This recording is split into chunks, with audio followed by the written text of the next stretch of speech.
Hello hello hello बच्चों, हम लोग पढ़ेंगे फिजिक्स क्लास 11th और 12th की। ये पूरा रोड मैप, इस वाले वीडियो में हम पूरा रोड मैप देखेंगे कि क्लास 11th और 12th में हम पढ़ने क्या वाले हैं। इसीलिए यहां पर लिखा है course content road map 2026।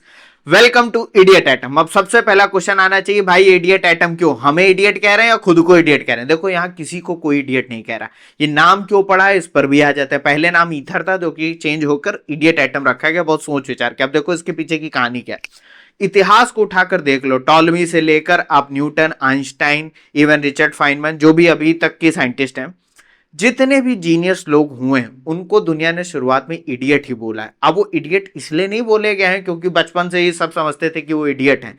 Idiot इसलिए बोले गए क्योंकि उन्होंने जो क्वेश्चन पूछे, जो उनकी क्यूरियोसिटी थी, वो दुनिया को समझ में नहीं आई, क्योंकि वो इतने ज्यादा क्यूरियस थे, इतने ज्यादा जिज्ञासा थी उनके अंदर, और बाद में वही जीनियस बने। तो इस चैनल का मेन मोटो क्या है? क्यूरियोसिटी। मैं कुछ नया नहीं पढ़ाऊंगा आपको, लेकिन हर बात पे ये याद दिलाऊंगा कि आपको क्वेश्चन पूछने। जो किताबों में अब न्यूटन के 3 लॉ है तो मैं भी 3 लॉ ही पढ़ाऊंगा, लेकिन आपको ये हर बात पे नहीं बताऊंगी कि ये एग्जाम क्लियर करो, ये एग्जाम क्लियर करो। आपको फिजिक्स समझनी है, एग्जाम सारे क्लियर हो जाएंगे, ठीक है। और यहां पर बस उतना ही कहानी है। Welcome to Idiot Atom. और एटम, हाँ एटम क्यों? देखो ये पूरा यूनिवर्स एटम से बना हुआ है, मैं आप सब एटम से बने, और एटम अपने आप में एक यूनिवर्स है जो हमें समझ में अभी तक नहीं आया कि उसके अंदर क्या क्या है।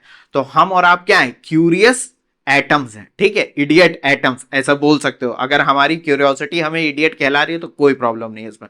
तो इस वीडियो में बस इतना जानेंगे कि क्लास 11th और 12th में हम लोग पढ़ने क्या क्या वाले हैं, ठीक है। तो देरी ना करते हुए, देखो ये मैं एक बार बता भी चुका हूं लेकिन फिर से बता रहा हूं क्योंकि हम लोग रीस्टार्ट कर रहे हैं, ठीक। पहली बात तो हमारी आइडियोलॉजी क्या है। ये आइंस्टाइन सर ने एक लाइन बोली थी, एल्बर्ट आइंस्टाइन ने, पता नहीं कि उन्होंने बोली थी कि नहीं, लेकिन ये अच्छी लाइन है। क्या बोली जा रही?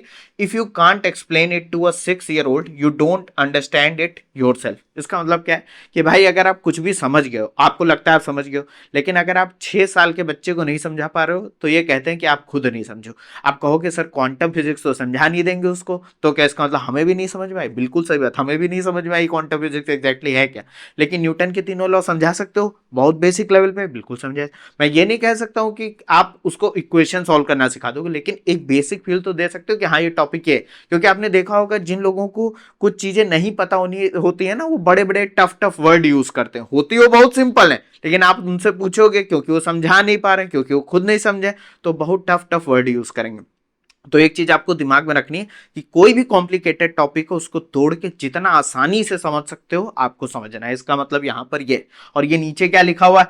Ask ask ask ask up to infinity. इसका मतलब क्या है? पूछो, जितने क्वेश्चन पूछ सकते हो पूछो, अपनी क्यूरियोसिटी जगाओ। आंसर ना मिले मुझसे, गूगल पे जाओ। आज तो एआई का जमाना है, नहीं आंसर मिल रहा है, चैट जीपीटी, जेमिनी, जो भी आपको अच्छा लग रहा है पूछो, अपने टीचर से पूछो, आसपास पूछो, दोस्तों से पूछो, बट पूछो, जितना पूछ सकते हो उतना ही पूछोगे। तभी आप जो है क्यूरियस रहोगे और आप जीनियस बनोगे, ठीक।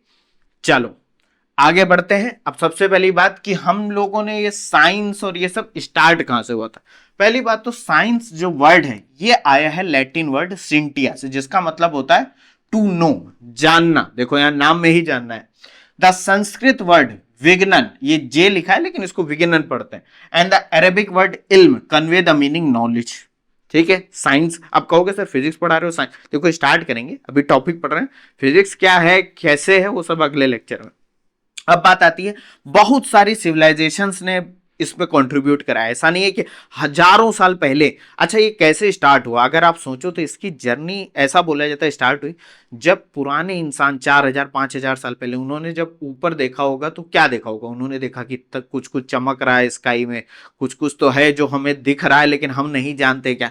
तो उन्होंने पूछना स्टार्ट करा कि ये है क्या, और यहां से स्टार्ट हुआ नॉलेज, यहां से स्टार्ट हुआ साइंस, ठीक है। तो many civilizations of Egypt, India, China, Greece, Mesopotamia and many others have contributed to its progress. और बहुत से थिंकर्स थे हजारों साल से लेकर अभी तक, जैसे टॉलेमी, एरिस्टोटल, इनके नाम आपने सुने होंगे, नहीं सुने तो जान लो। Nicolaus Copernicus, John S Kepler, Galileo, Newton etcetera, सबने कंट्रीब्यूट करा है हजारों साल से लेकर अभी तक। ये देखो एक बंदा, चाचा जी बैठे हैं ऊपर देख रहा, सोच रहे कि ये सब है क्या, ठीक है, एआई से बनाया, कितना अच्छा लग रहा है। अब इसमें कोई लिखने की जरूरत नहीं, मुझे बस आपको एक इंटरेस्टिंग बात बतानी थी इसलिए मैंने बताया। अब चलो मेन मुद्दे पे आते हैं कि क्लास 11th की फिजिक्स में हम लोग क्या क्या पढ़ने वाले हैं। अब देखो हो सकता है, क्योंकि ये जो कोर्स कंटेंट बनाया गया है ये सबके लिए, चाहे आप स्टेट बोर्ड्स की तैयारी कर रहे हो, किसी एग्जाम की तैयारी कर रहे हो, और मोर और लेस ये इसलिए जरूर है कि आप फिजिक्स में इंटरेस्टेड रहो, आप देखते रहो, पढ़ते रहो, ठीक। तो यहां पर बहुत एग्जॉस्टिव कंटेंट है, मतलब ये आप इसमें से हो सकता है आपके सिलेबस में कुछ चैप्टर्स ना हो, वैसे मोर और लेस हैं, लेकिन मान लो कुछ टॉपिक कम हो, तो मैंने तो सब पढ़ा दिया, आप पिक एंड चूज कर सकते हो। तो हम लोग पहला टॉपिक पढ़ेंगे इंट्रोडक्शन टू फिजिक्स। अब ये कुछ नहीं, बेसिकली फिजिक्स क्या है, कौन सी ब्रांचेस हैं, ये सब हम लोग जानेंगे। बहुत छोटा सा है, 10-15 मिनट का टॉपिक है। Basic mathematics. अब फिजिक्स जो है इसमें मैथ्स जानना बहुत जरूरी है, अगर मैथ्स नहीं आती तो फिजिक्स भी नहीं आती, ऐसा समझ लो। अगर आती है फिजिक्स मैथ के बिना तो इसका मतलब आपने रट लिया है। तीसरा चैप्टर क्या पढ़ेंगे फिजिक्स क्लास 11 में, यूनिट्स एंड मेजरमेंट। ये आप लोग छोटे क्लासेस में भी पढ़ते थे। फिर हम पढ़ेंगे वेक्टर्स, फिर मोशन में भी देखो यहाँ पर बहुत सारे टॉपिक है। Motion in a straight line, motion in 2 dimension यानी plane, motion in a plane, and motion in 3 dimension space. Laws of motion पढ़ेंगे, फ्रिक्शन पढ़ेंगे, सर्कुलर मोशन पढ़ेंगे, वर्क एनर्जी एंड पावर पढ़ेंगे। ये क्या लिखा है, system of particles, centre of mass, ये सीओएम का मतलब है centre of mass, movement of inertia and rotational motion. ये 11th टॉपिक है। आप लोग बस ये देख लो, ना हो कहीं पर नोट डाउन कर लेना कि ये टॉपिक पढ़ेंगे। अच्छा, एनसीईआरटी में कुछ कुछ किताबों में क्या कराया गया है कि ये 2-3 टॉपिक मिला के बता दिए गए, किसी में और एक्सपेंड कर दिया, लेकिन टॉपिक यही सारे हैं। फिर बात आती है 12वें नंबर पे इक्विलिब्रियम, फिर gravitation, mechanical properties of solid, mechanical properties of fluids, thermal properties of matter, thermodynamics बहुत इंटरेस्टिंग है, kinetic theory of gases, oscillations और वेव्स। ये हमारा लास्ट टॉपिक होगा क्लास 11th की फिजिक्स में, ठीक है। इसको आप अपने हिसाब से नोट डाउन कर लो, जल्दी जल्दी लिख लो कि हाँ ये टॉपिक पढ़ने वाले, वो तो जब चैप्टर पढ़ोगे तो आ ही जाएगा आपको समझ में। फिर बात आती है क्लास 12th। अगर आप क्लास 11th के हो तो छोड़ दो, कोई बात नहीं, क्लास 12th में हो तो जरूर देख लेना कि ये टॉपिक हम पढ़ेंगे, और मोर और लेस आपकी किताबों में भी ये सब कुछ ही होगा, चाहे किसी भी बोर्ड के हो, किसी भी चीज की तैयारी कर रहे हो, बस कंडीशन ये है कि क्लास 12th में होना चाहिए।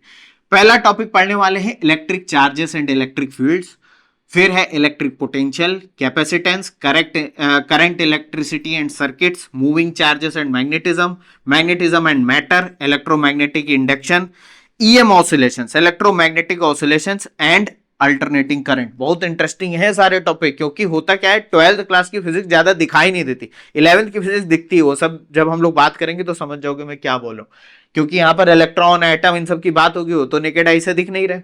9th टॉपिक है हमारा Maxwell's equations, magnetism of matter, most important topic in सब में।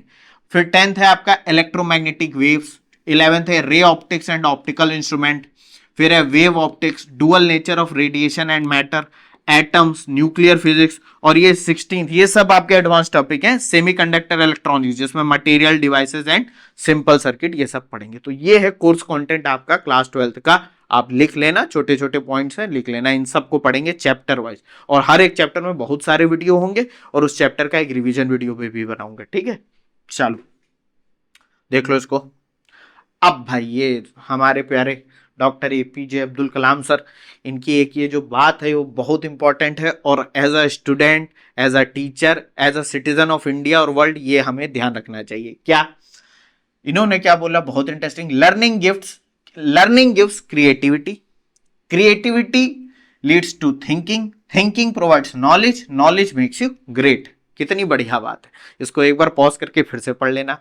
इनकी बातों का अगर आप 1% भी अमल कर लेंगे तो आप सक्सेसफुल हो जाओगे लाइफ में।